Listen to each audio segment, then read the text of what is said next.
ভাবুন তো, আপনি দাঁড়িয়ে আছেন এক ঘন জঙ্গলের পাশে। হঠাৎ পাশের পানিটা নড়ে উঠল। আপনি ভাবলেন হয়তো কোনো কুমির, কিন্তু না। পানির ভেতর থেকে ধীরে ধীরে উঠে এলো এমনই এক শরীর, যার এক একটা প্যাচ আপনার পুরো শরীরকে ঢেকে ফেলতে পারে। 40 ফুট না 50 ফুট লম্বা এক জীবন্ত দানব, যে সাপ এক কামড়ে কুমিরের হাড় ভেঙে ফেলতে পারত। আজ সে আর পৃথিবীতে নেই, কিন্তু একসময় এই দানব ছিল পৃথিবীর সবচেয়ে ভয়ঙ্কর শিকারী। তার নাম টাইটানোবোয়া। আজকের রহস্যচক্রের ভিডিওতে আমরা জানব পৃথিবীর সবচেয়ে বড় সাপ টাইটানোবোয়া সম্পর্কে। তাই ভিডিওটি না টেনে সম্পূর্ণ দেখুন।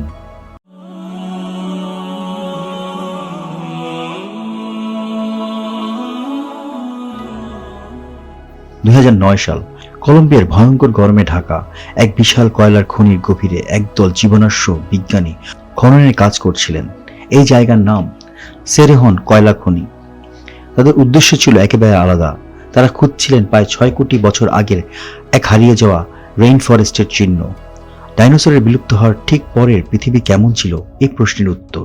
কিন্তু তারা যা পেল তা কেউ কল্পনা করেনি।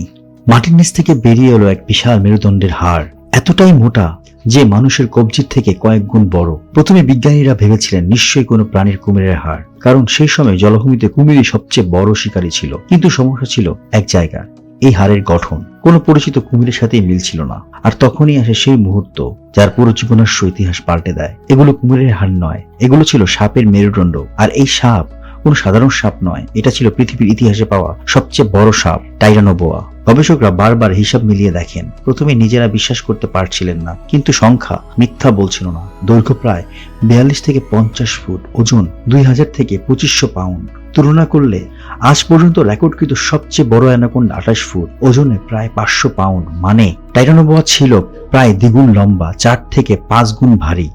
এটা কোনো অতিরঞ্জন নয়, এটা বিজ্ঞান।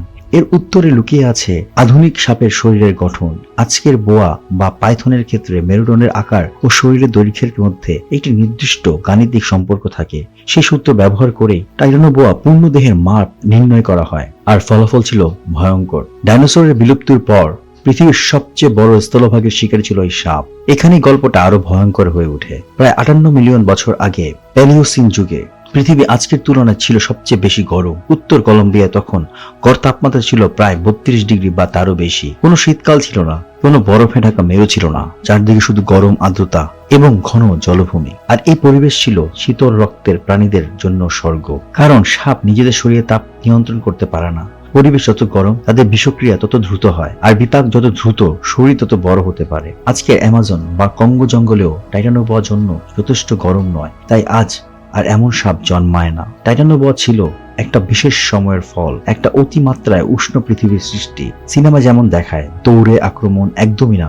টাইটানোবোয়া ছিল জলের রাজা। তার আচরণ ছিল আধুনিক কুমিরের মতো, ঘোলা জলের নিচে নিঃশব্দে অপেক্ষা পড়ে থাকা গাছের গুড়ির মতো স্থির, ঘন্টার পর ঘন্টা নড়াচড়া নেই। আর যখন শিকারা কাছে আসতই তখনই এক ঝটকায় আঘাত। গবেষণা দেখা গেছে টাইটানোবোয়া পেঁচিয়ে ধরলে প্রায় 400 PSI এর বেশি চাপ দিতে পারত, যা একটি কুমিরের পাঁজর ভাঙার জন্য যথেষ্ট। একবার জড়িয়ে ধরলে ফেরার কোনো পথ ছিল না। টাইটানোবোয়ার সাধারণত খাবার ছিল বিশাল কচ্ছপ, ছোট কুমির ও বড় মাছ। প্রাথমিক স্তন্যপায়ী প্রাণী। জলই ছিল তাদের জীবন রেখা। জল ভাসিয়ে রাখতো তার ওজন, জল নিয়ন্ত্রণ করত তার শরীরের তাপ।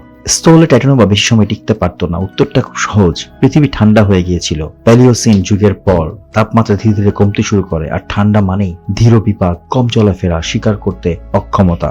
এত বিশাল শরীর চালাতে যে পরিমাণ শক্তি দরকার তা আর পাওয়া যাচ্ছিল না। ধীরে ধীরে টাইটানোবোয়া অনাহারে মারা যায়। কোনো শিকারী হাতে নয়, কোনো রোগে নয়, সে মারা যায় শুধু এই কারণে পৃথিবী কয়েক ডিগ্রি ঠান্ডা হয়ে গিয়েছিল। টাইটানোবোয়া আমাদের মনে করিয়ে দেয় জলবায়ু শুধু প্রকৃতির বদলায় না, জলবায়ু ঠিক করে দেয় জীবন কতটা বড় হবে, কতটা ভয়ঙ্কর হবে। এই সাপ এমনই এক প্রাণী যার থাকার কথা ছিল না। সে এসেছিল ইতিহাসের এক ক্ষণিক মুহূর্তে, আর তারপর মিলিয়ে গেছে, রেখে গেছে শুধু হাড় আর অসংখ্য প্রশ্ন।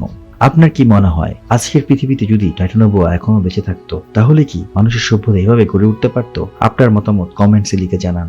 আর ভিডিওটি ভালো লাগলে লাইক দিন, কমেন্টস করুন, এবং আরো রহস্যময় ইতিহাস জানতে চ্যানেলটি সাবস্ক্রাইব করুন এবং পাশে থাকা বেল আইকনটি প্রেস করুন। দেখা হবে নতুন কোনো ভিডিওতে। ততদিন পর্যন্ত ভালো থাকুন, সুস্থ থাকুন। ধন্যবাদ।